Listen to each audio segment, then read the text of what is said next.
Self-examination thing seems like maybe it's a very difficult process in Christian Science, especially since we really haven't talked about it as a religion and a church for a long time. Mary Baker Eddy wrote about self-examination and examining yourself. She taught her students how to examine themselves. And this was the way out of the mesmerism of a belief that you are a separated self from God, or a fragmentary piece of God, or that there's two of you, one mortal and one immortal. Self-examination is the way out of giving up the mortal sense of things in favor of the spiritual understanding of who you really are. It's a giving up process, a letting go process, but because of the mesmerism is so strong and the resistance is so strong, seemingly, this process can take lifetimes. And a really great example, you can find James Gilman. He was the illustrator for Christ in Christmas. And so all of the pictures you see in Christ in Christmas, it was him. And he wrote a book about the process that he went through under Mary Baker Eddy's tutelage to get out of himself, out of mortal mind, into the divine mind, which is exactly self-examination. And not only that, he had to do it really quickly because he had to illustrate the book by using the divine mind rather than mortal mind. And he got to have her personal tutelage on all of that. And it's really interesting because it wasn't easy for him. And she was not, she was tough on him because she had to break through that mesmerism in a really fast way. But the wonderful thing about James is that he was really willing to take the rebukes, the stern rebukes, and to use it to grow and to come out of himself, out of the mortal ego or the human ego. You can read the whole book on the Independent Christian Sciences website. They have, if you do a search for James Gilman or Recollections of Mary Baker Eddy, you can read the whole book on their website because it's out of copyright. It is was written by him and looks like it was published by him, not by the Christian Science Publishing Society.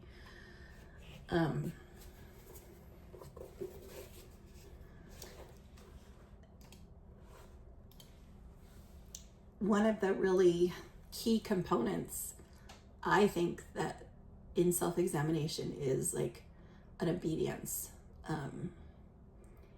It is a desire to be obedient to the divine mind, to soul, to your true self, to God, above all else. And that obedience is contrary. In my experience, being obedient runs contrary to mortal thinking.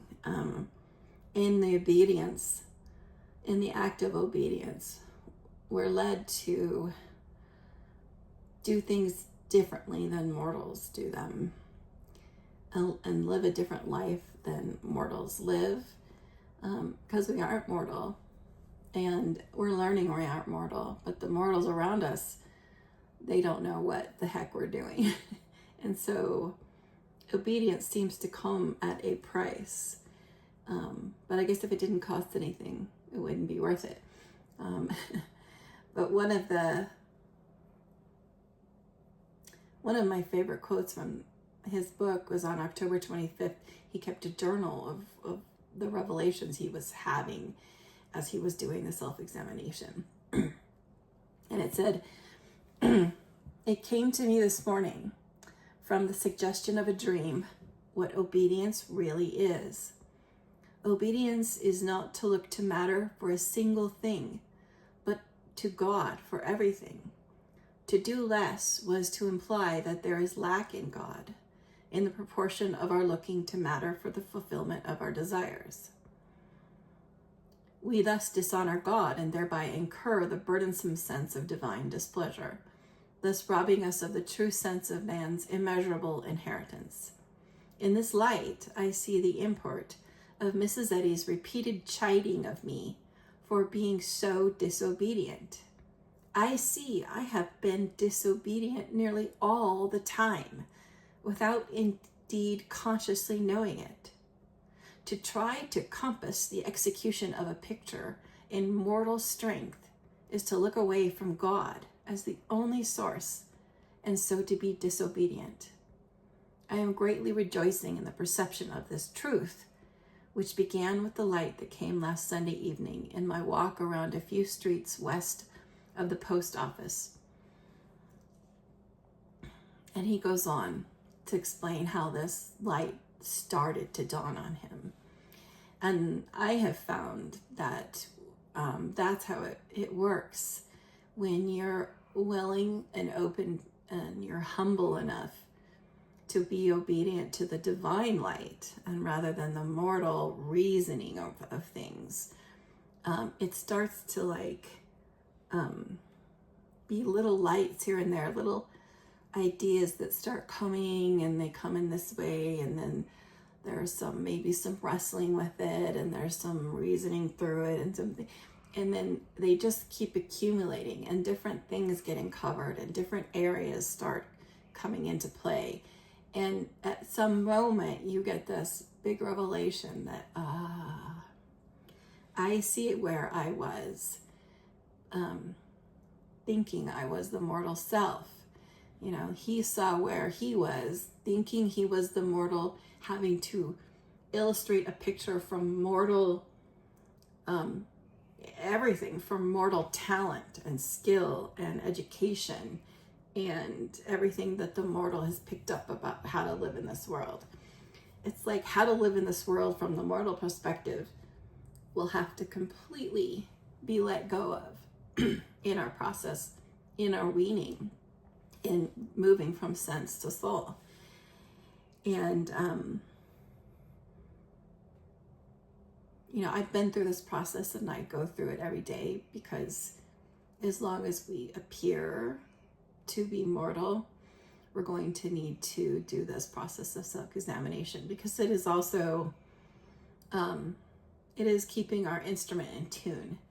And once it's tuned, it's a lot easier. We're just keeping it in tune. But the years that I worked at getting to the point where my instrument was in tune, they were the years of struggle, the years of,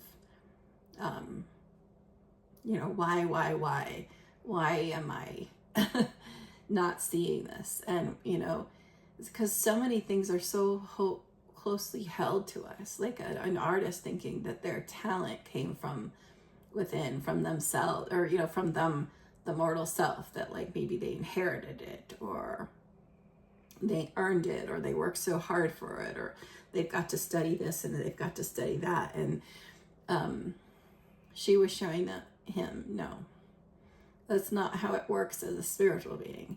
And, the divine mind was waking him up to his true self as a divine being.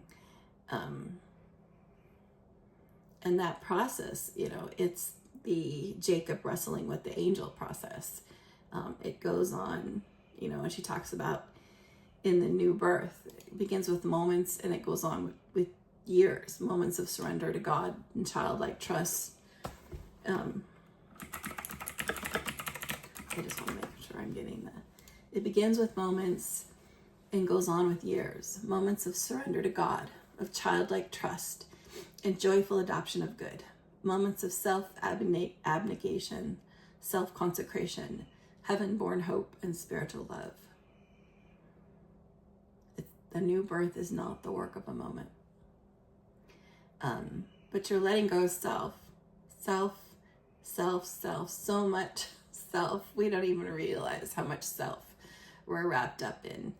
And so I would recommend, if you're looking for an example of someone that went through it really quickly, and I don't know that he finished the self-examination. I mean, he got to the point, he got clear enough where he could illustrate Christ and Christmas in a way that Mrs. Eddy recognized it was the divine mind coming through. It was truth coming through, and not a mortal conception of her ideas and of the work that was coming through.